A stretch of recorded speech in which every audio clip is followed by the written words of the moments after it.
뾰로롱 안녕하십니까. 자, 우리 양지열 변호사님만 유일하게 여기 계신 분들 중에 카네이션을 못 받으셨다고 해서 자 비슷한 거라도 이렇게 풀어드릴게요. 와, 아유 불쌍해라. 왜? 뭘 불쌍해. 좋습니다. 예, 진실 추적자 사건 반장 시작합니다. 오늘 어버이날.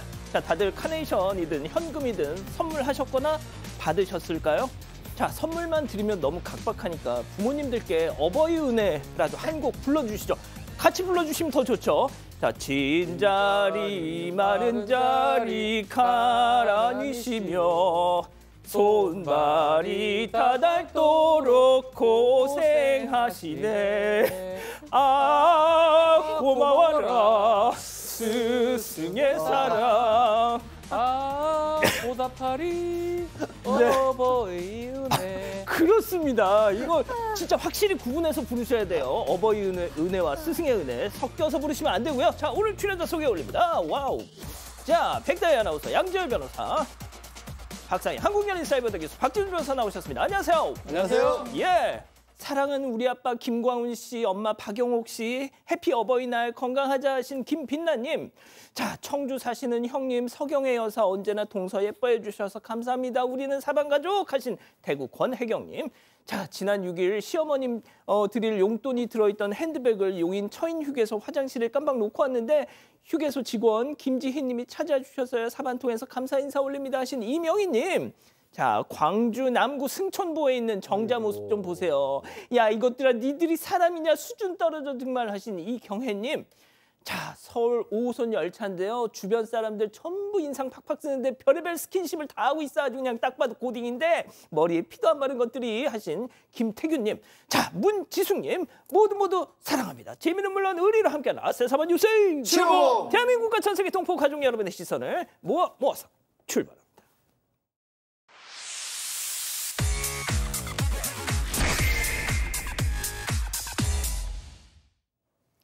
첫 번째 달려보죠. 자, 냉동만두의 위력입니다. 자, 없어서 못 먹는 이 냉동만두. 그런데 이런 쓰임까지 있을 줄이야. 제보 영상 만나보시죠. 자, 주차된 차량 위로 툭! 또르르르르르르르 저 흰색 덩어리 뭔가 하고 봤더니 뭐야, 그 동그란 저것은 다름 아닌 만두. 심지어 차 유리창을 저렇게 박살을 낸 강철 냉동만두가 하늘에서 뚝 떨어져. 아니, 이 정도면 이거 흉기 아니에요? 얼마나 꽝꽝 얼렸길래? 네, 그제 오전 서울시 영등포구에서 일어난 일인데요. 제보자가 한 아파트 상가 주차장에 주차를 해놨습니다. 제보자는 이 상가에서 근무를 하고 있다고 하고요. 그런데 그날 오후 4시쯤에 제보자가 퇴근해서 왔더니 차의 유리창이 깨져 있었다고 합니다. 블랙박스를 확인해 보니까 그날 점심쯤에 하늘에서 뭔가가 떨어졌는데 정체는 다름 아닌 꽝꽝 얼어있는 냉동 만두였습니다. 만두로 인해 파손된 차 수리비는 약 45만 원이 나왔다고 합니다. 아, 제가 듣기로는 우리 박 변호사님 만두 참 좋아하신다고 들었는데 맞습니다. 만두가 이렇게 위험한 먹거리일 줄이야. 고기만두 킬러라고 하면 또 될 것 같고요. 그렇지만 냉동만두는 상당히 단단하죠. 지금 문제가 차유리가 깨졌습니다. 그러니까 상당히 높은 곳에서 떨어졌을 가능성도 있고 거리가 또 꽤 있는데 뭔가 고의적으로 누가 힘껏 던진 게 아니냐 이렇게 추측되는 부분이 있습니다. 그러니까 저거에 문제돼서 결국은 사진도 찍어놓고 그 냉동만두도 확보를 해서 경찰에 신고를 했습니다. 만약 고의로 던졌으면 재물손괴죄가 성립할 수 있는 거거든요. 저거 사람 다쳤으면. 그래서 지금 왜 신고를 하고 이렇게 알리냐면 만약에 만두에 사람이 맞았다 그러면 냉동만두에 맞았다면 큰 사고가 일어날 수 있습니다. 특히 저 아파트에 사람이 많이 다니는 곳이기 때문에 그러니까요. 그게 문제돼서 지금 얘기를 했고 경각심 차원에서 이걸 제보했다고 합니다. 그러셨군요. 좋습니다. 자, 다음 이어갑니다. 자, 배수구의 꾹꾹입니다. 자, 도로 한복판에서 벌어진 충격적인 장면 제보 영상 만나보시죠. 자, 길가에 쪼그려 앉아서 무언가를 꾹꾹이 하는 저 남성. 자세히 봤더니 종이컵을 곱게 접어서 배수구에 꾹꾹. 자, 담뱃값 쑥 들어갔고 빨대도 쑥. 자, 우유팩도 꾹꾹. 어우, 난 정말 깔끔한 남자인 것 같아. 자, 그렇게 다 치우고 룰루랄라 사라집니다. 세상에 우리가 저런 사람과 함께 공기를 나눠 마시고 삽니다. 왜 저러고 살까요? 그러게나 말입니다. 지금 보신 영상 지난 4일 전남 목포의 한 도로에서 찍힌 거라고 합니다. 근데 이 제보자분이 이제 어디 다녀오시다가 잠깐 신호대기 중인데 어떤 남자가 걸어오더니 저렇게 뭔가를 쑤셔넣기 시작해서 자세히 들여다봤더니 지금 보신 충격적인 장면을 찍으신 겁니다. 오후 6시 정도였고 연휴 기간이기 때문에 주변에 행인도 많고 차에도 사람들이 많았다고 하는데 개의치도 않고 저렇게 넣었는데 내용물이 보니까 우유팩에 뭐 음료수, 담배 뭐 이런 것들 넣는 게 아이들이 썼던 물건도 있어 보인다는 거예요. 그러면 부모인데 아이가 저걸 보면 뭘 도대체 보겠습니까? 배우겠습니까? 근데 저거를 또 영상을 커뮤니티에 올렸더니 끝나지 않습니다. 그걸 본 분이 저 남자 예전에 내가 세워놓던 차에다 내 차 그 타이어 있는 데다가 쓰레기 꾹꾹 집어넣고 갔던 그 남자다. 저러고 다니나 봐요. 아, 저런 인간들 때문에 장마 때 배수구 역류해서 물난리 나고 하는 거 아닙니까? 그러니까요. 그 배수구 아니던 아니면 뭐 흘러가서 어디 쌓이던 처리되지 않은 쓰레기는 어딘가 쌓여서 우리 사회를 귀찮게 하고 답답하게 이렇게 막히게 하는 거잖아요.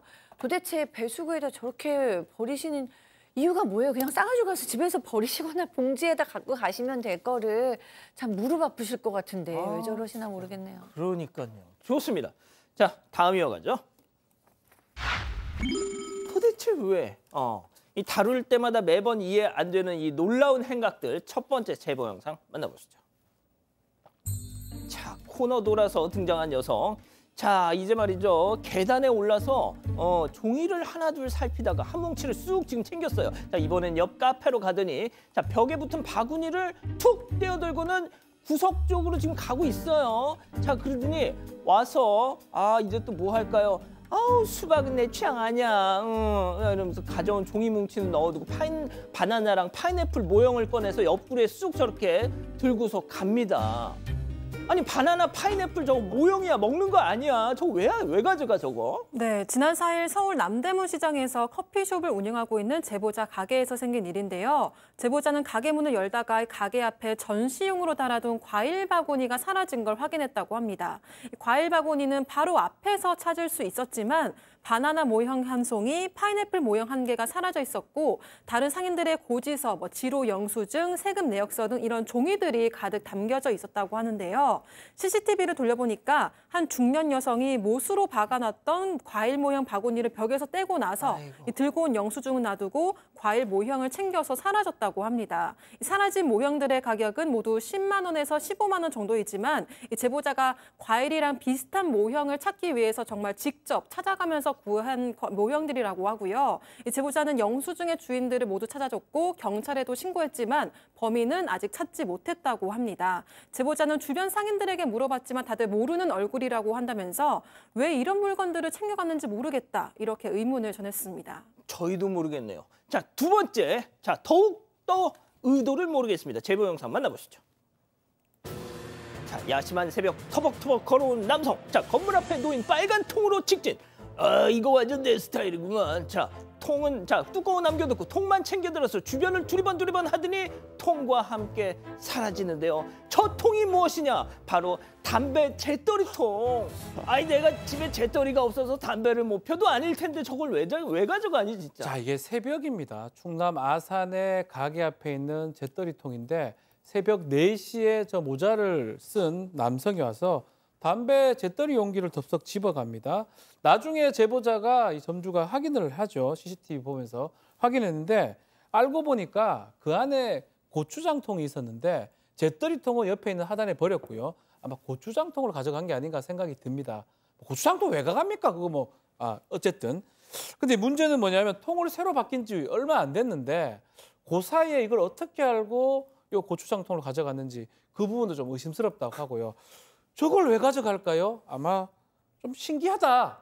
가져가라. 가져가라는 거 아니에요. 신기하다. 이렇게 말씀을 하시고 계십니다. 양 변호사님, 앞서 이제 그 과일 모형도 그렇고 저것도 그렇고 저게 대단한 값어치가 나가는 건 아닙니다만 너무 어처구니가 없잖아요. 그러니까 본인에게도 그렇게 큰 값어치가 있는 건 아니지만 그저 남의 거 뭐라도 이만큼이라도 좋아 보이니까 길에 있고 하니까 그냥 가져가도 된다라는 생각들을 하시는 것 같아요. 근데 경제적인 가치를 떠나서 그걸 놓고 쓰는 사람들 입장에서는 꼭 필요한 물건들이잖아요. 저렇게 무심코 가져가는 건 아닙니다. 저건 손버릇이에요. 결국 나쁜 버릇입니다. 절도가 명백해요. 아무리 가격이 저렴하다고 할지라도. 그러니까요. 좋습니다. 자, 마지막 사연으로 갈게요. 야속한 5월입니다. 자, 집단 지성의 판단을 받아보고 싶으시다면서 제보해 주신 사연 함께 들어보시죠. 안녕하세요. 평범한 70대 초반 여성입니다. 40대 중반인 아들이 하나 있는데 결혼 5년 차에도 아직 자식이 없어요. 나름 며느리 눈치 본다고 자녀 계획을 물어본 적도 없었고 또 맞벌이 부부라서 천천히 가지겠지 하면서 한 해, 두 해 기다렸는데요. 하지만 늦은 나이에 결혼하기도 했고 이러다가 애 없이 산다고 할까 봐 점점 조바심이 나더라고요. 그러다가 마침 새 아파트로 이사를 간다고 해서 이때다 싶었습니다. 이삿날에 맞춰서 여동생이랑 같이 깜짝 방문을 계획했는데요. 짐 정리하느라 배도 고플 거고 집에 먹을 것도 없을 거니까 데리고 나가서 맛있는 밥이나 사주려고 했습니다. 그런데 저희를 보자마자 아들이랑 며느리가 깜짝 놀라면서 정색을 하더라고요. 아니 반기지는 못할 망정 웬일이냐면서 정색이라니. 좀 서운했지만 식당으로 데리고 갔습니다. 그리고 식사가 끝날 무렵에 계획한 대로 여동생이 먼저 애는 언제 낳을 거냐면서 자연스럽게 운을 떼기 시작했어요. 저도 이때다 싶어서 나이도 있고 빨리 가져야 하지 않겠냐, 병원이라도 다녀보라고 보태려는데 아들이 갑자기 핏대를 세우면서 화를 내는 거예요. 이러려고 갑자기 찾아왔냐, 우리가 알아서 할 일이다, 빨리 밥 먹고 가시라 이러면서요. 저도 화가 나서 내가 못할 말 했냐면서 대판 싸웠고 결국 저랑 동생은 됐다, 우리가 미안하다면서 집으로 돌아왔습니다. 그 이후로 5월 연휴 동안 코빼기도 안 비추더니 어버이날인 오늘까지도 아무 연락이 없는데요. 친구들은 자식들이 선물도 사주고 밥 먹으러 간다면서 잔뜩 신나 있던데 괜히 더 위축됩니다. 아들 부부는 자연임신 추구라면서 나름 확고한 것 같은데 제가 그렇게까지 잘못한 건가요? 자, 기다리고 기다리셨던 부처 핸즈업 타임. 지금 유튜브 JTBC 뉴스 채널 사건 반장 독립 채널에서 6천여 분의 우리 가족의 여러분 함께하고 계신데요. 채팅창에 OX로 함께 참여해 보시죠. 먼저 사연자 어머니입니다. 이 배은망덕한 놈의 자식, 지훈이 이놈의 자식. 나이 40 넘어서 겨우 결혼해놓고 애미가 자식 새끼 걱정해서 한마디 한 걸 갖다가 며느리 앞에서 애미를 그냥 아주 개망신을 주고 앉았네요. 야, 어버이날 카네이션은 바라지도 않는다 이놈아. 어째 전화 한 통화도 안 하냐. 내가 저런 걸 아들이라고 놔놓고 미역국을 먹었으니 내가 빨리 죽어야지. 동그라미입니다. 아니, 이럴 수가. 박 변호사님 감사합니다. 자, 다음 아들이에요. 엄마, 박상희 여사. 아니, 내가 얘기했잖아. 애 문제 나랑 다혜랑 다 합의가 된 거라고. 우리가 애야? 애유? 나 결혼할 때 아우 이놈의 자식 너만 결혼하면 내 소원이 없다 해서 늦장가 갔어. 이제 와서 왜 또 손주 옵션이 생겼어. 엄마 진짜 그러지 마라. 재촉 좀 하지 마, X. 교수님. 네. 일단은 어버이날이니까 아들 며느리가 전화는 빨리 오늘 끝나기 전에라도 했으면 좋겠다는 말씀 먼저 드리고요. 그런데 이거는 좀 어머니께서 조금 저는 좀 막 과하셨다라는 생각이 들어요. 일단은 손녀, 손자리 보고 싶은 건 이해가 되는데 이 부부가 지금 일부러 안 낳는 것도 아니고 자연 임신을 추구하고 있고 결혼한 지 5년이니까 사실은 이 부부가 결정할 일이고 사실은 너무 임신이 하고 싶은데 잘 안 되고 있는 걸 수도 있고 시험관을 못하겠는 상황이 있는 걸 수도 있는데 부모님께서 이렇게 얘기하시면 불편할 수 있다. 그리고 거기다가 또 시모님까지 동생까지 같이 제동하신 거잖아요. 그리고 제가 봤을 때 제일 결정적인 실수는 새 아파트로 이사가는 행복한 날. 이 얘기를 하셔서 정말 행복을 좀 깨시는 데 일조하셨다는 생각이 듭니다. 자, 이 어버이날 이 카네이션을 못 받은 우리 양 변호사님이 이 심정을 좀 잘 하실 것 같아.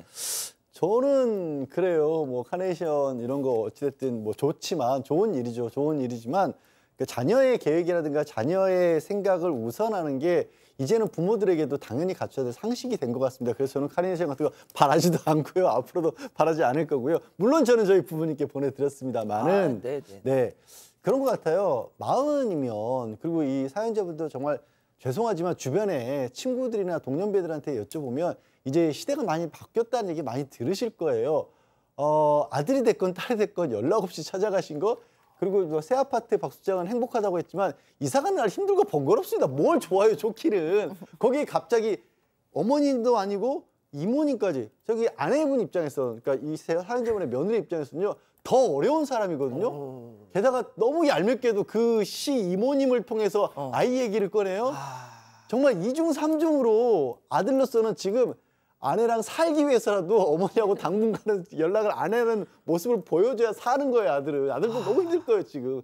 물론 지금 마음 속상하시겠지만 좀 이해를 해주셨으면 좋겠습니다. 아, 저는 박 변호사님하고 입장이 같았는데 약간 좀 설득이 됐어. 자, 백다희 아나운서. 네, 저도 물론 이렇게 손주 계획이 궁금하신 마음은 이해를 하는데 뭐 갑자기 찾아오신 것도 그렇고 저는 그 시어머니의 여동생 분이 먼저 이렇게 얘기를 하신 게 사실 정말 충격적이었습니다. 그래서 조금 아들이랑 그 내외 부부가 조금 화가 날 만한 상황이었다고 생각을 하는데 그래도 어버이날에 좀 두 사람이 먼저 연락을 하면서 좀 뭐 우리가 잘 알아서 하겠다 뭐 그런 이야기는 뭐 안 하는 게 좋겠다 이렇게 따뜻하게 얘기했으면 좀 좋지 않았을까라는 아쉬움이 들었습니다. 자, 박 변호사님. 자, 이제 뭐 일단 다 일리 있는 얘기입니다. 그리고 눈치 없이 굳이 그걸 얘기하냐, 뭐 한다고 뭐 나아집니까? 아니거든요.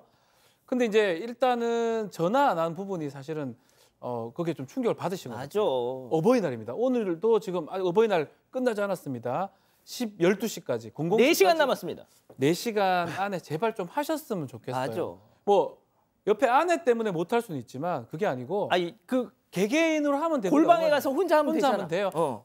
어머니요, 어머니, 하여튼 꽃 못 줘서 죄송해요라고 하고 그렇게 해야 되거든요. 현금 드리면 돼. 예, 돈이 또 계좌이체 가능하니까요. 그래요. 그래서 저는 뭐 사실 어머니가 잘했다고 말씀은 못 드리지만 그것 때문에 전화 안 한다 아들이 어버이날에 그거는 정말 잘못됐다. 그래서 제가 오를 들었습니다. 네, 자, 우리- 그리고 저는 어. 며느리 몰래 하는 것도 아니고 며느리도 하셔야 된다고 생각해요. 그러니까 어머니 때문에 서운한 건 서운한 거지만 어버이날에 며느리가 그래도 뭐 어머니 평생 안 보실 거 아닌데 이 문제로 며느리도 전화는 해야 된다고 맞죠. 생각합니다. 자, 우리 가족 여러분들은요. 네, 김양자님 마음 비우고 사세요. 잘 사는 걸로 만족하시고 내버려 두세요라고 하셨고요. 유유님 본인 생각입니다. 이사로 정신없는데 반갑지 않고 특히 그런 말씀까지라고 하셨고요. 임현진님은 어버이날인데 연락은 드려야죠라고 하셨습니다. 예. 자, 4번 제보 메일과 제보 카톡 많은 제보 사연 주시고요. 첫 번째 사건 이어갑니다.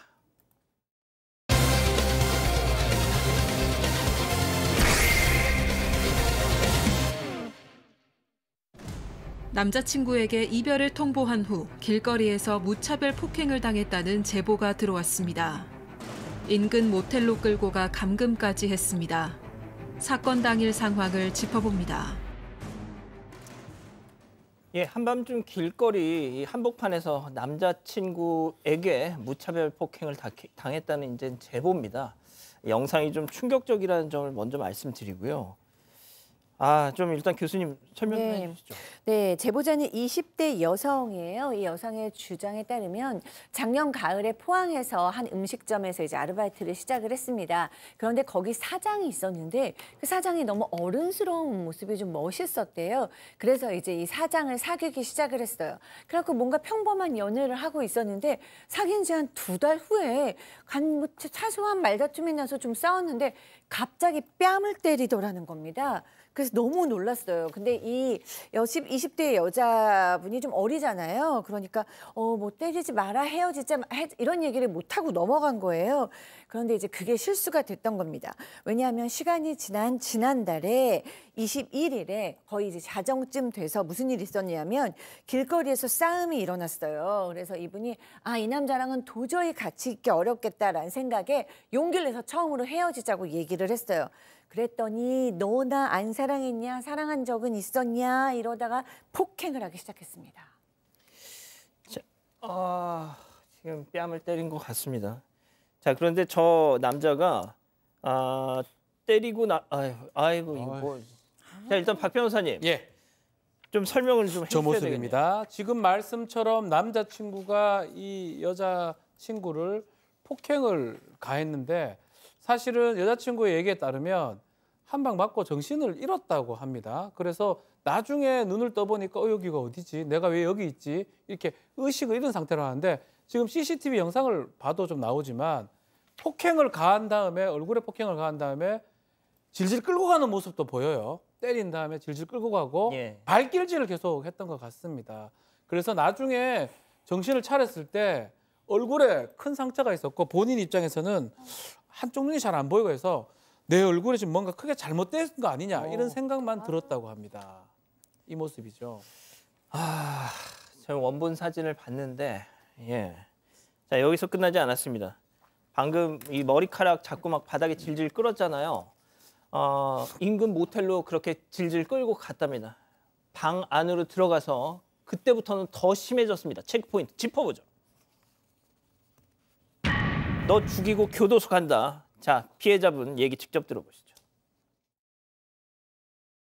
맞고 바로 주저앉았을 때 그때 기절을 한 거였어요. 제가 바닥에 계속 누워있으니까 이제 일어나라고 하면서 발로 척척 치면서 모텔 그 입구까지 머리카락 잡고 끌고 가더라고요. 엘리베이터 1층에 탔는데 거기서 잠깐 기억이 없다가 그 모텔 방 안으로 들어갔어요. 제가 그때부터 정신이 좀 번쩍 든 거예요. 또 무릎을 꿇은 채로 울면서 잘못했다고 그냥 빌었어요. 근데 그 사람은 이제 침대에 앉아가지고 담배 피면서 나 진짜 네 죽이고 교도소 갈 테니까 죽으라고, 죽여도 되냐고 그런 식으로 말을 한 거예요. 그냥 그 말을 듣고 진짜 내가 죽겠구나.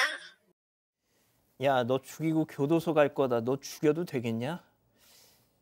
그래서 내가 진짜 죽겠구나라는 생각을 하셨다는 거죠. 그런 생각을 할 수밖에 없었던 겁니다. 지금 길에서 폭행을 당하고 계속 폭행을 당하면서 사실 머리카락 뒷목 잡혀서 끌려갔기 때문에 중간적으로 의식을 잃을 정도의 상태였다고 합니다. 저항을 할 수 있는 상태가 전혀 아니었던 거고, 그렇게 모텔로 끌려가서 엘리베이터 타고 복도에 내렸어도 복도에서 방 안으로도 머리카락을 잡고 저렇게 방 안으로 밀어 넣은 거예요. 저기 계속 폭행이 이어지고 있던 상황이었죠. 그리고 방바닥에 주저앉아 자기는 신발 벗고 무릎 꿇은 채로 잘못하지도 않은데 거기서 잘못했다고 하고 있고 몸에서는 피가 흐르는 상황이었다고 합니다. 그런데 그때 저 남자친구라는 자는 침대에 앉아가지고 담배 피우면서 너 죽이고 교도소 가야 되는데 죽여도 되겠느냐고 물어보더라고요. 이게 질문일 수가 없잖아요. 그냥 이제 진짜 꼼짝없이 당했구나 싶어서 대답도 못하고 울고 있는데 거기다 대고 왜 대답 안 하냐면서 거기 안에 테이블 같은 걸 뒤집어 엎더랍니다. 근데 정말 그 순간에 기지를 발휘해서 이게 달랠 수밖에 없겠다. 그래야 내가 살겠구나 싶어서 나 신고 안 할 테니까 제주도로 가자. 비행기표 예매하겠다. 내가 끊겠다. 이렇게 말했더니 또 이자가 또 그 말을 듣고 좀 차분하게 안정을 찾더랍니다. 그래서 그때 생각이 난 게 남자친구한테 근데 표를 예매해야 되는데 휴대전화를 밖에 떨어뜨린 것 같다. 라고 그렇게 얘기를 했답니다. 자, 이 남자가 말이죠. 야, 너 휴대폰 내가 갖고 올 테니까 여기 꼼짝 말고 있어 했답니다. 모텔방을 나갔죠. 자, 피해 여성은 그 순간이 살 수 있는 유일무이한 기회라고 생각했다는 겁니다. 이어서 들어보시죠. 이 상황을 어떻게 해야 되지? 어떻게 나는 살아남아야 되지? 약간 이런 생각을 하고 있었는데 그 오빠가 나가는 문 쪽을 보니까 문이 살짝 열려있는 거예요. 옆방부터 바로 두들기면서 그때 순간 너무 이 사람이 갑자기 계단으로 오면 어떡하지? 난 그러면 복도에서 죽는 건가? 이런 생각도 했었고 그때 최대한 빨리 문을 두들겼었는데 맞은편에 있는 여자분이 나와가지고 누구세요? 이러다가 이제 일단 살려달라고 생각을 했어요. 그러더니 문 열자마자 제 얼굴 보고 바로 들어오라고 했잖아요. 그 커플 분들이 바로 신고부터 해줬어요. 이 방까지 오면 어떡하지? 이 방에 와가지고 이 사람들까지 피해 끼치면 어떡하지? 이런 생각이 들었었어요. 자, 저 남자놈이 잠깐 나간 사이에 방을 탈출하셨어요. 그래서 옆 호실에 계속 저 좀 살려주세요 막. 자, 유일하게 방문이 열렸습니다. 네, 피해 여성은 남자친구가 나간 후에 맨발로 복도로 나와서요. 살아야겠다는 생각에 무작정 다른 방의 문들을 두드리기 시작을 했습니다. 그러면서도 복도에서 혹여나 남자친구랑 마주치면 복도에서 죽는 건가 이런 공포감이 들었다고 하고요. 그런데 한 방에서 인기척이 들려서 문을 두드렸더니 한 여성분이 나와서 살려달라고 이야기를 하니까 이 본인의 얼굴 상태를 보고 바로 안으로 들여오게 해줬다고 합니다. 이 다른 방으로 대피하고 나서도 이 여성은 너무 무서워서 무릎을 꿇고 울었다고 하고요. 이 커플이 괜찮다, 걱정하지 말아라 이렇게 계속 달래줬다고 합니다. 남자친구는 엘리베이터를 타고 모텔 방 안으로 들어갔다가 이 피해 여성이 없다는 걸 확인을 하고 다시 나와서 비상구도 열어보고 엘리베이터를 타고 내려갔습니다. 얼마 뒤 경찰이 출동을 해서 피해 여성이 있는 방 안으로 들어가고 나서야 피해 여성은 드디어 살았구나 하고 안심을 할 수 있었다고 합니다. 자, 경찰이 와서 바로 체포는 됐다는데 바로 전날 밤 저 남자놈이 저 피해 여성의 어머니한테 문자 한 통을 보냈다고요. 야, 이게 또 문제입니다. 사건 당일 밤 11시 58분입니다. 어머니한테 문자를 보내서 어머니 제가 여자친구랑 싸워서 경찰서 가고 있습니다 라고 문자를 보내고요. 그러면서 다시 6분 뒤에 문자를 또 보냈는데 한 대 때렸습니다. 저 오늘 뭘 잘못했는지 모르겠습니다. 이런 내용의 문자를 보냈다고 해요. 이 피해 여성은 이런 주장을 합니다. 이 시간이 언제냐면 경찰에 체포돼서 경찰차 타고 가는 상황인데 이 와중에 피해 여성 어머니한테 문자를 보냈다는 거거든요. 뭔가 이게 잘못한 게 없다는 취지로 문자를 보낸 게 아닌가 생각해서 기가 차고 화가 났다고 합니다. 그 폭행 당시 얼굴 사진 좀 보여주세요. 교수님, 네. 제가 뭘 잘못했는지 모르겠어요. 저 지경을 만들어 놓고. 그러니까요. 어떻게 누가 봐도 지금 심각한 폭행이잖아요. 눈이 조금 위쪽으로 맞았으면 정말 눈이 안 보일 수도 있는 정도의 그런 폭행이고, 그다음에 피가 뚝뚝 떨어졌다고 하는데 그것도 이 피해 여성의 어머니께 전화해서 잘못한 게 없다니요. 그러니까 이런 얘기를 하는 것이 본인이 정말 일도 죄책감을 못 느끼고 있다면 정말 사이코패스죠. 이 정도로 여성을 패놓고, 그것도 이 여성의 어머니가 저 사진을 보거나 저 얼굴을 보면 마음이 무너지실 텐데 거기 어머니한테 뭐 내 편을 들어달라고 얘기를 하는 건지 뭐 이해가 되지 않고요. 이 여성의 주장이긴 합니다만 이 남성이 이제 여러 가지 경제적인 손해도 줬어요. 일단은 사업을 안 할 때는 돈이 없다 그러면서 생활비를 벌어서 생활비도 줬고요.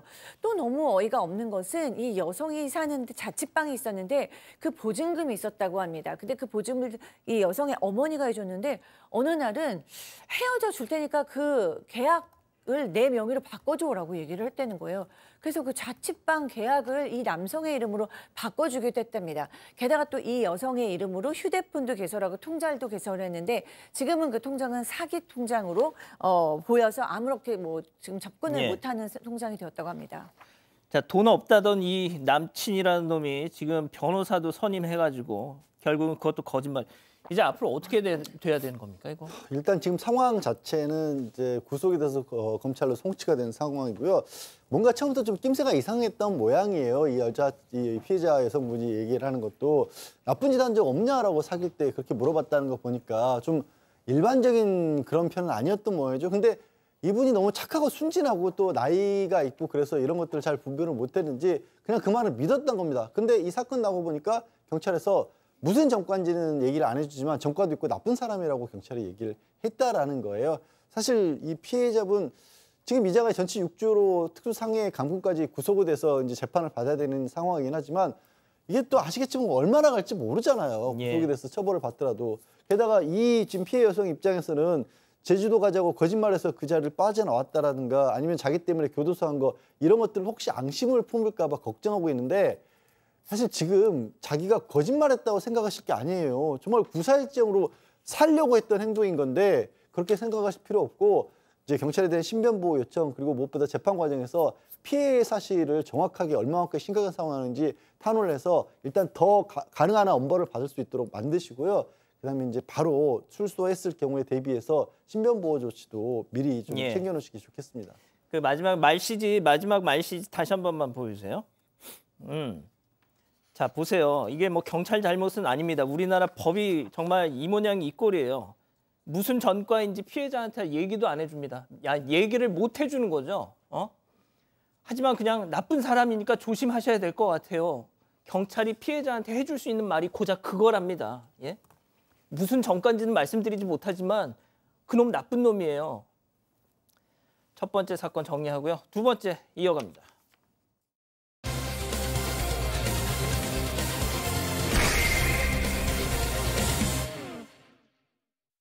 제가 OS 프로젝트 영어팀 팀장이라고 합니다. 혹시 가수 허각 씨 아시나요? 제가 아는 가수 허각이에요?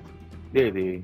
허각 씨가 저희 소속사 가수거든요. 그래서 이번 주 토요일에 이제 콘서트가 끝나고 이제 단체 회식을 하려고 해서 이렇게 선생님한테 지금 전화를 드린 겁니다.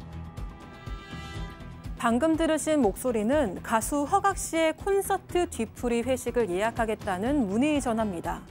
그런데 다른 식당에도 허각 씨의 회식 예약이 잡혔다고 하는데요.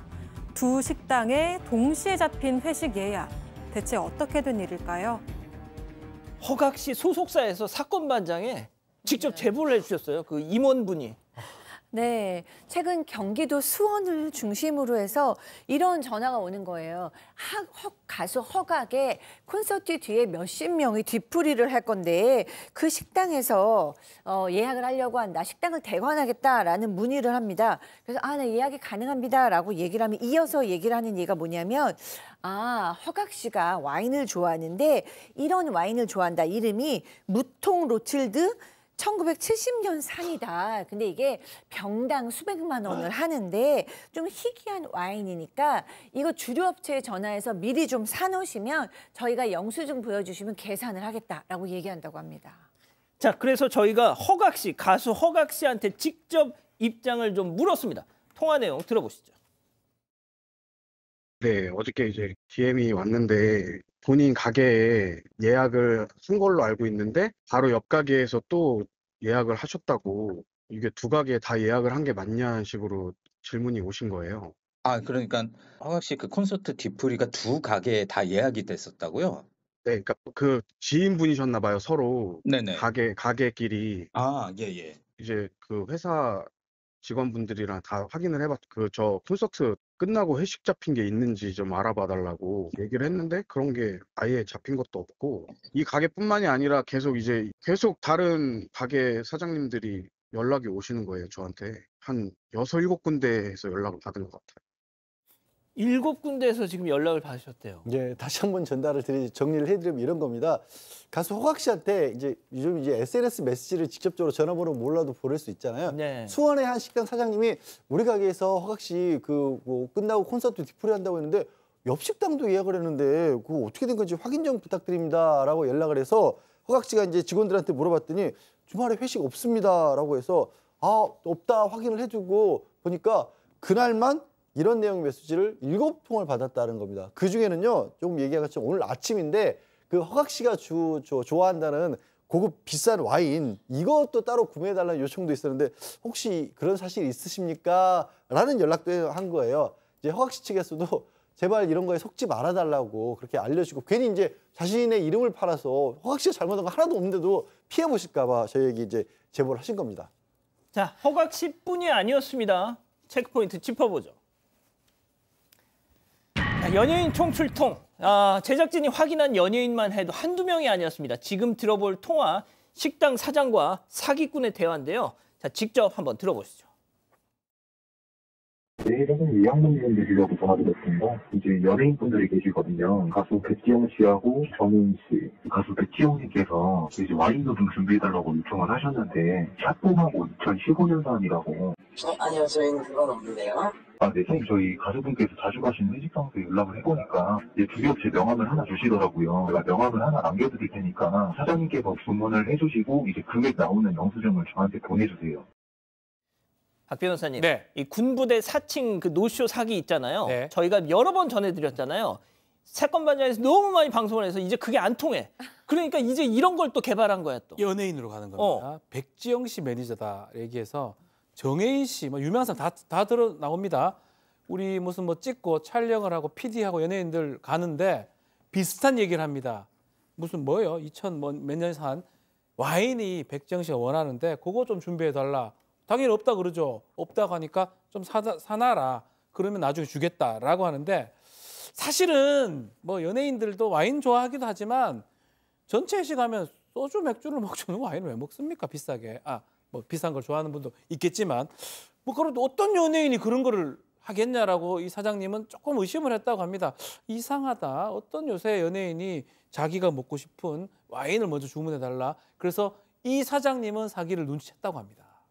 자, 그런데 안타깝게도 피해를 당하신 사장님도 있었습니다.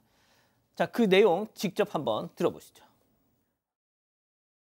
아동석 촬영팀이 25명이 온다고 그분이 그 와인을 좋아한다고 2병을 준비를 하고 그래서 어떤 와인이냐 그랬더니 이름도 생소한 이름인데 교류 지려가지고 했는데 아무도 못 구하겠다고 저희가 예산인데 내가 문자를 남겼죠. 그거를 못 구하겠다 그 수를 그랬더니 명함을 하나 보내주더라고요. 그래서 돈 1,040만 원 보냈는데 나중에 한 시간 반 후에 또 전화가 왔어요. 문자가 참 소백을 더 구해달라 정무사위가 오니까 정무사위가 온데 또 절친이라고 정우성하고 마동석하고 저하고 사진을 찍게 해줄 테니 두 병을 더 사놔라서. 자, 여기 지금 저희가 거명된 이 배우분들 또 뭐 가수분들 본인들의 이미지 훼손 우려를 감수하고 추가 피해를 막기 위해서 자신들의 이름 나가도 좋다고 이렇게 다 좀 동의를 하셨어요. 네, 충남 예산의 한 고깃집 사장은 어느 날 배우 마동석의 소속사 실장이라는 남성에게 전화를 받고 이 촬영팀 25명의 회식 예약을 받았다고 합니다. 예약 당일이 되자 이 남성은 마동석이 좋아하는 와인이라면서 고가의 와인 2병을 주문해달라고 요청을 했는데요.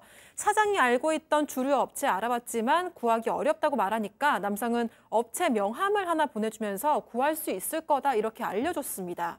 남성이 요구한 와인은 한 병당 520만 원짜리였고요. 그래서 사장은 주류 업체로 1,040만 원을 계좌 이체하고 2병을 주문했다고 합니다.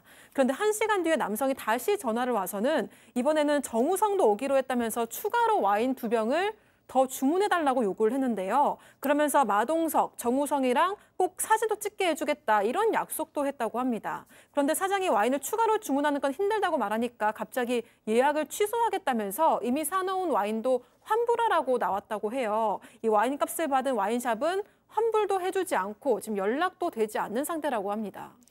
자, 그런데 저희가 오늘 이 방송을 준비하는 와중에도 오늘도 계속 비슷한 제보가 계속 와요. 그러니까 놀랍습니다. 지금 뭐 한두 명이 아니에요. 지금 저희가 준비하는 동안에도 송가인 씨 매니저다라고 얘기하면서 또 똑같이 식당을 예약하고 고가의 와인을 준비해달라. 아까 수법이 똑같습니다.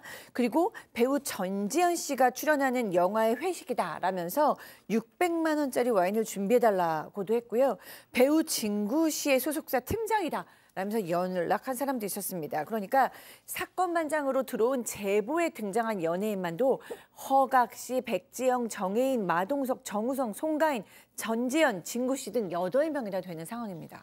자, 그 고가의 와인을 판매했다는 와인샵에도 저희 제작진이 확인 전화를 해봤습니다. 네, 그렇습니다. 그런데 대부분의 전화는 이미 보이스피싱으로 돼서 처리가 전화가 안 받아지고 아예 없는 번호도 있었다고 합니다. 그런데 한국에서 담당자라는 사람이 진짜로 전화를 받았답니다. 아, 진짜? 진짜로 전화를 받았고요. 그 와인숍 관계자라는 사람이 나 와인숍 맞다. 예. 그리고 아니 잘 알아보지도 못하고 왜 사람을 사기꾼으로 보냐. 당신은 방송국 PD 맞아? 취재 똑바로 해. 이렇게 제작진에게 폭언까지 했습니다. 예. 그래서 그 회사 본사의 제작진이 다시 전화를 했습니다. 예. 이 사람 당신의 직원 맞습니까?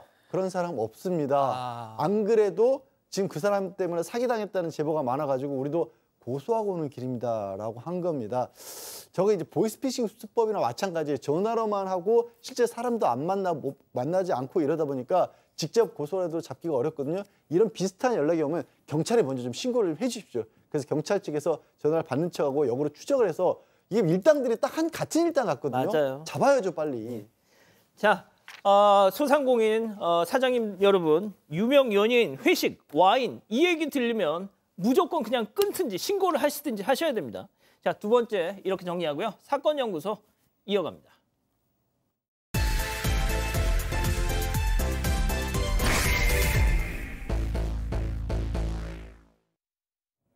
신호를 기다리던 사람들 앞으로 한 차량이 횡단보도를 지나갑니다. 잠시 뒤 사람들이 하나둘 길을 건너자 운전자는 백미러 너머로 그 모습을 지켜보는데요. 그런데 차량이 갑자기 후진을 하더니 급가속 페달을 밟습니다. 오늘 사건 연구소의 키워드는 웃음이 불러온 살인 충동입니다. 자, 양 변호사님, 2013년 사건입니다. 네, 첫 번째 지금 소개해드린 사건 2013년 7월 12일이었습니다. 경기도 평택의 한 상가 밀집 지역에 사람들이 많은 지역이었는데 갑자기 차량이 이 사람들 속으로 돌진을 한 겁니다. 그래서 서너 명 정도를 들이받았고요. 이 시민들 중에 한 사람은 60대 여성은 바로 숨졌고 부상을 입은 4명 중에 1명은 의식불명일 정도로까지 굉장히 큰 사고였던 겁니다. 10여 미터를 갔어야 멈췄던 그런 사건이었고 처음에는 어찌됐든 뭐 교통사고로 봤을 거 아니에요. 그런데 담당 경찰이 이걸 보다가 깜짝 놀라는 거예요. 이 사람, 이 가해자 한 씨 내 사건에서도 가해자인데? 라고 얘기를 했던 겁니다. 또 다른 사건이 있었던 거고요. 거기서 끝나지 않습니다. 다른 경찰관이 나서서 아니야, 이 사람 내 사건 지금 가해자인데? 이미 3명이나 이렇게 잇따라 교통사고 가해자로 수사를 하고 있던 겁니다. 자, 들으신 것처럼 가해자는 한 사람인데 담당 경찰관이 지금 내 사건 가해자인데 이거 무슨 일이에요? 네, 이게 알고 보니까 가해자 한 씨가 이 약 한 달 만에 4차례나 교통사고를 냈었다고 합니다. 먼저 2013년 6월 19일 오전 7시 50분쯤에는 이 평택역 앞에서 횡단보도에서 멈춰서고 20초 동안 정차를 해 있다가 보행자 신호가 켜지자 갑자기 후진 가속 페달을 밟기 시작했는데요. 이 한 씨의 차량이 횡단보도를 건너던 사람들을 덮쳤고 이 사고로 14살 여학생이 전치 14주의 중상을 입었습니다. 그뿐만이 아니라 7월 6일에도 이 평택 시내 중심가에서 또 한 번 급가속으로 40대 피해자를 차로 쳐버렸고요. 7월 8일에도 이 한 씨의 차량은 피해서 가는 사람들을 향해서 오히려 급가속 페달을 밟아서 또다시 교통사고를 내기도 했습니다. 자, 단순 운전 미숙에 따른 사고일까요? 아니면 고의적으로 낸 사건이었을까요? 하지만 더 충격적인 건 따로 있었습니다. 바로 사고 직후 이 가해자 한 씨의 소름 끼치는 태도, 실제 당시 목격자의 얘기 들어보시죠.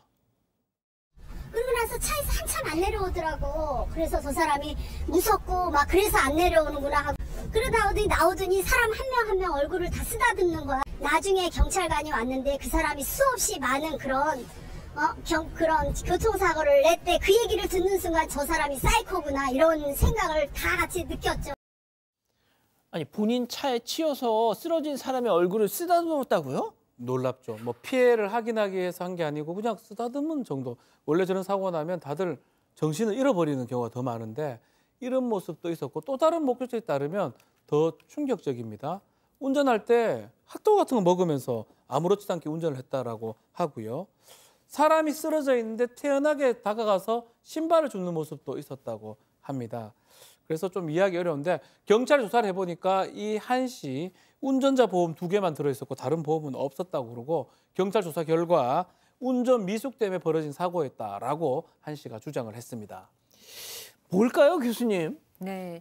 어마어마한 충격적인 진실을 알게 되는데 한 씨가 털어놓았습니다. 바로 웃는 사람을 보면 범행 충동이 일어난다는 거였습니다. 건강하고 활기차게 웃으면서 지나가는 사람을 보면 차로 쳐버리고 싶은 그런 욕구가 생긴다는 거예요. 진짜 사이코패스 맞네요, 그럼. 네, 너무 소름이 끼치죠. 그리고 또 나아가서 CCTV를 분석한 결과 이 사람이 미리 차를 세워놓고 적당한 범행 그 대상을 물색하는 모습도 있었고요. 그다음에 또 보행자가 많아지면 그때 가속 페달을 밟아서 돌진하는 정황도 잡혔습니다. 자, 양 변호사님, 1991년 이 여의도 광장 차량 질주 사건, 그때도 사람들이 마냥 즐겁게 노는 걸 보니까 차로 치고 싶었다 뭐 이랬거든요, 그때. 네, 그렇죠. 근데 비슷한 정도의 상황이었던 거죠. 그런데 아까 박 변호사가 운전자 보험만 2개를 가입을 했다라고 했지 않습니까?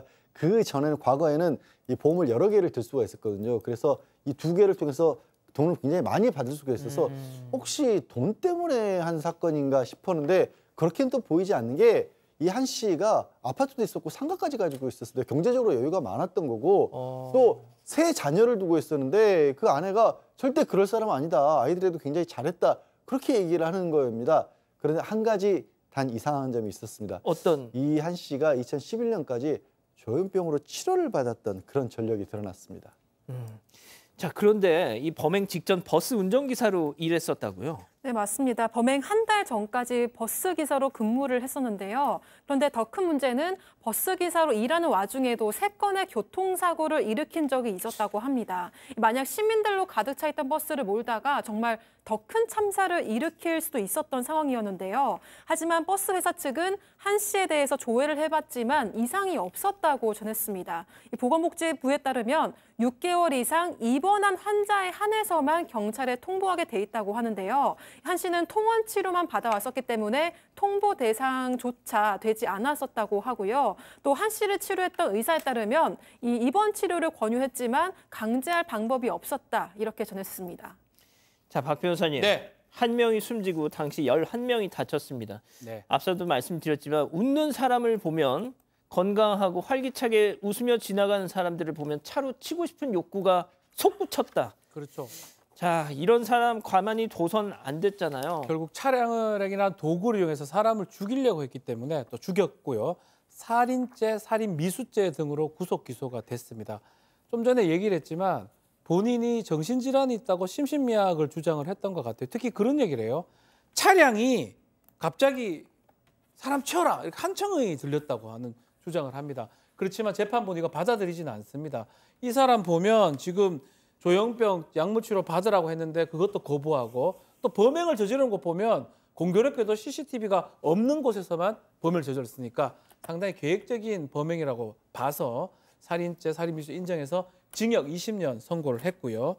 다만 이 40대 당시 40대인데 10년간 전자발찌 부착명령 내렸는데 한 씨가 이거에 대해서 항소를 했지만 기각이 돼서 확정이 됐다고 합니다. 예, 사건연구소 이렇게 정리하고요. 글로벌픽 이어갑니다.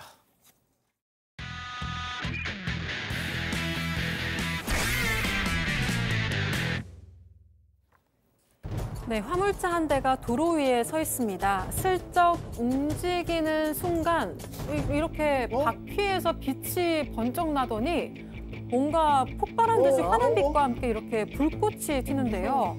곧이어 차량 전체에 선명한 전류가 흐르기 시작합니다. 네, 이때 운전자가 문을 열고 움직이는 차에서 몸을 휙 내던지더니 후다닥 멀리 피하는데요.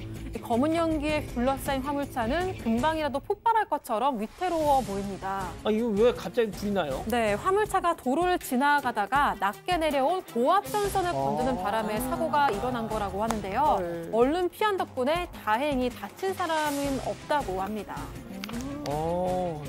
자, 다음 이어갑니다. 자, 앞서 가고 있던 오토바이 운전자가 갑자기 멈춰요. 그리고 뒤를 째려봅니다. 그러더니 내려서 다가오더니 뭐가 불만이 사이드미러를 팍팍 쳐버립니다. 아, 왜 저래 또. 여기서 끝이 아니에요. 이번에는 와이퍼를 잡고 옆으로 확 꺾더니 또 반대편으로 갑니다. 또 꾹 눌러버립니다. 다시 반대편 사이드미러도 확 꺾어버리는데요. 자, 이걸 보고 행인이 달려오니까 오토바이를 타고는 쌩 또 도망칩니다. 아, 저걸 왜 꺾어 저걸. 문제는요, 저 남성하고 차량 운전자 서로 알지도 못하고요. 별 문제도 없었답니다. 그냥 아무런 이유도 없이 갑자기 시비를 걸었던 건데 또 경찰에 출석해서는 자기 다 잘못했다고 인정하고 처벌을 달게 받기도 했다고 합니다. 에이, 자, 다음 이어갑니다. 아, 예. 자, 저분들은 경찰들입니다. 그리고 집 안으로 들어가서요, 이자듯이 뒤지고 있습니다. 악명 높은 수배범을 잡으러 집으로 찾아가서 압수수색을 하고 있는 겁니다. 아, 눈치채고 도망간 거 아니에요 지금? 아닙니다. 범인은 저 안에 있습니다. 근데 총은 오는데 큰 위험 보이질 않습니다. 없어. 자, 그런데 경찰이 다시 침대 매트리스를 휙 펼쳐보는데 밑에 깔린 받침대까지 씌우는 순간, 자, 그 안에 숨은 범인을 찾아내고 말았습니다. 저 범인이요, 닌자 도둑이라고 불렸답니다. 그런데 도박 자금을 벌기 위해서 무려 13건이 넘는 범죄를 저질렀다는 겁니다. 경찰에 잡혀 들어갔으니까 더는 남에게 피해 주지 못하겠죠? 박 변호사님, 저도 왠지 저기 있을 것 같았거든요. 저만 그런가요? 아, 진짜? 저 많은 곳에 숨을 땐 저기밖에 없어요. 진짜? 저기예요. 어디 있겠습니까? 아, 정말. 못 도망가요. 아, 그렇구나. 자, 마지막 이어갑니다. 네, 신호를 기다리는 블랙박스 차 앞에 웬 신발 한 짝이 이렇게 덩그러니 놓여 있습니다. 그 주변에는 신발 주인은커녕 행인조차도 보이지 않는데요. 대체 누가? 네, 사실 이 신발의 주인은 오토바이 운전자였습니다. 신호를 기다리는 동안 벗겨진 양말을 정리하려고 신발을 잠시 벗었는데 그만 신발을 깜빡하고 그냥 이렇게 출발을 해버린 거죠. 네, 저라면 이걸 주워야 하나 놔둬야 되나 이게 고민됐을 것 같은데요. 신발이 주인의 품으로 무사히 돌아갔으면 좋겠습니다. 아이, 교수님. 아, 저건 좀 가져가야지 좀. 아니, 돌아서 오겠죠. 그냥 자기들 신발 없으면 불편할 것 같아요. 아, 저 허전할 텐데. 그러니까. 자, 글로벌픽 정리하고요. 아, 오늘 잠시 뒤에 돌아오겠습니다. 여기도 콘드로이친, 저기도 콘드로이친. 비슷비슷한 이름들에게 따라할 수 있는 건 비슷한 이름, 딱 거기까지. 다양한 국가에서 연구된 관절 연골 건강지표 개선 확인. 이 정도는 담아야 이름값 하는 콘드로이친. 관절엔 콘드로이친 1200. 어떤 공간에도 어울리지만 간 만든 얼음과 간 내린 신선한 커피는 이 여름에 가장 잘 어울리니까. 얼음 정수기 국내 판매 1위. 쿠쿠 제로백 슬림 얼음 정수기. 탈모 고민 찾아보시나요? 찾을 필요 있나요? 판시들이 있는데 덜 빠지니까 많이 찾죠. 굵어지니까 계속 찾죠. 풍성해지니까 10년 연속 판매위. 덜 빠지게 굵어지게 남녀 모두 풍성하게 탈모엔 판시드, 여자도 풍성. 나만의 스타일로 만든 프리미엄 아이스크림 닌자 크리미. 크리미파의 테크놀로지로 단 몇 분 만에 즐기는 건강한 프리미엄 아이스 디저트. 내 스타일 가득 닌자 크리미. 예, 사랑하는 사건반장 가족 여러분, 어버이날 행복한 밤 보내시고요. 저희는 내일도 사반 750 저녁 7시 50분에 다시 옵니다. 안녕히 계십시오.